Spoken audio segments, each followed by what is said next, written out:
వ్యక్తి ఎదురు నిలబడి పోరాడి ఎర్ర జెండాను ముందుకు నడుపుతున్నటువంటి నాయకుడు. అందుకని ఆయనను రహస్యంగా దారిగా ఎవరికి కనబడినటువంటి ప్రాంతంలో ఎవరు ప్రజలు మేలుకొన్నటువంటి సందర్భంలో దాడి చేసి హత్య చేశారు. ఒకవేళ ఆయన కొద్దిగా మేలుకొని మీ మందరి ముందరలా నడి రోడ్డు మీద ఇలాంటి హత్య జరిగింటే మీ చేతుల్లో వాళ్ళకి అర్థమై ఉండేవాళ్ళు కాదా? మీరంతా మౌనంగా ఉండేవాళ్ళ? ఆయన చంపుతుంటే మీరు చూస్తూ ఉన్నటువంటి క్రమంలో జరిగి ఉండింటే ఇక్కడ వాళ్ళ శవాలు పడి ఉండేవి కదా. తప్పకుండా అవకాశం ఇవ్వకుండా అప్రమత్తంగా వివరించి ఇలాంటి దాడులు చేస్తున్నారు. ఇలాంటి దాడులు గోవిందాపురంలో కూడా చేశారు, ఇక్కడ కూడా చేస్తున్నారు. ఇలాంటి దాడులతో సిపిఎం పార్టీని అరికడతాం, సిపిఎం పార్టీని లేకుండా చేస్తామంటే ఖబర్దార్ అని చెప్పి కాంగ్రెస్ పార్టీని హెచ్చరిస్తున్నారు.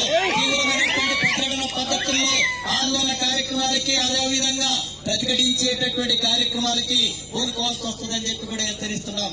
ఎర్రజెండాకు కొత్త కాదు, ప్రాణం ఇవ్వడం కొత్త కాదు, రక్త తర్పణ చేయడం కొత్త కాదు, బలిదానాలు చేయడం గొప్ప కాదు.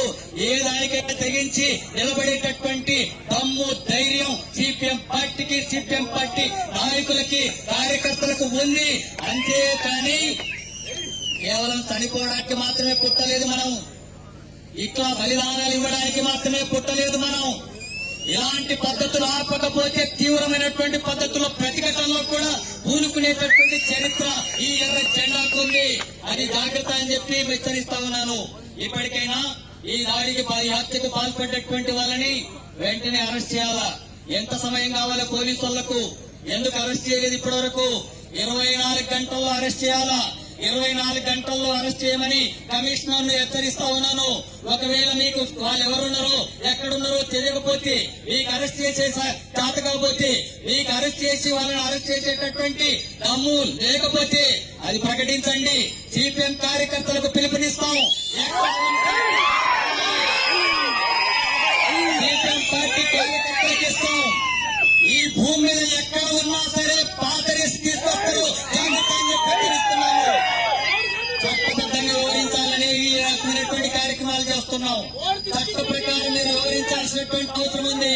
కాంగ్రెస్ పార్టీ కదా, అధికారంలో ఉన్నాం కదా, మంత్రులు ఉన్నాం కదా, ముఖ్యమంత్రులు ఉన్నాం కదా, ప్రభుత్వం అంతా మా చేతుల్లోనే ఉంటది, పోలీసులు మా చేతుల్లోనే ఉంటారు, పూర్ణాలు మా చేతుల్లోనే ఉంటారు. ఏమైనా చేస్తామంటే ఎవరినైనా సరే అడిగెత్త కాలు పెట్టి తొక్కేటటువంటి దమ్ము, ధైర్యం, శక్తి ఈ ఎర్ర జెండాకుంది. చేస్తా ఉన్నారు. ఈ రకమైనటువంటి పద్ధతుల్లో ఇలాంటి అరాచకాలకు పాల్పడి ప్రజా సమస్యల మీద, ప్రజా పోరాటాల మీద ప్రజలకు అండగా నిలబడేటటువంటి ఈ పేదవాళ్లకు, అడగారినటువంటి తరగతులకు, దళితులు, గిరిజనులు, బలహీన వర్గాలు, ఈ పేద కుటుంబాలకి అండగా నిలబడి పోరాడుతున్నటువంటి వాళ్ళని హత్యలు చేసి సిపిఎం పార్టీని లేకుండా చేస్తామనుకుంటే, సిపిఎం రాజకీయాలను లేకుండా చేస్తామంటే, నాయకుల్ని నరికి చంపకను ఈ రకమైనటువంటి పద్ధతుల్లో చేస్తుంటే ఎర్ర జెండా ఆ రకంగా ఒరిగేటటువంటిది కావిది. నరికిన కొద్దీ విరగబూస్తాం, నరికిన కొద్దీ విరగబూస్తాం, విరగబూసి చరిత్రనే తిరగరాస్తాం. జాగ్రత్త. పరిస్థితి ప్రజలు మౌనంగా ఉన్నారు కదా అని ప్రజలు మౌనంగా ఏమైనా చేయొచ్చు, ఈ అమాయక జనం ఏమైనా చేయొచ్చు. నాయకుల్ని అంతం చేస్తే, అలా అండగా నిలబడేటటువంటి వాళ్ళని అంతం చేస్తే వీళ్ళందరూ కూడా మేము చెప్పినట్టు వింటారని, మాకు అణిగి ఉంటారని, ఆ రకంగా మేము గ్రామాల్లో రాజకీయాలు ఏమైనా చేయొచ్చని చెప్పి అనుకుంటున్నారు. ఇక్కడికి వచ్చి చూడండి. ఇప్పుడు మీకు దమ్ముంటే వచ్చి ఇక్కడ చూడండి. సిపిఎం యొక్క దమ్మేంటో, సిపిఎం శక్తి ఏంటో, సిపిఎం యొక్క సాహసులేంటో. మీరు హత్య చేసిన తర్వాత ఆ హత్యను కూడా లెక్క చేయకుండా ప్రతిఘటించి తీర్థమనేటటువంటి పద్ధతులు ఇక్కడ ఆడుకునేటువంటి పద్ధతులు ఈ కార్యక్రమం జరుగుతుంది. ఇప్పటికైనా కాంగ్రెస్ పార్టీ ఇలాంటి కార్యక్రమాలు పాల్పడినటువంటి వాళ్ళని అరెస్ట్ చేసి కఠినంగా శిక్షించాలా?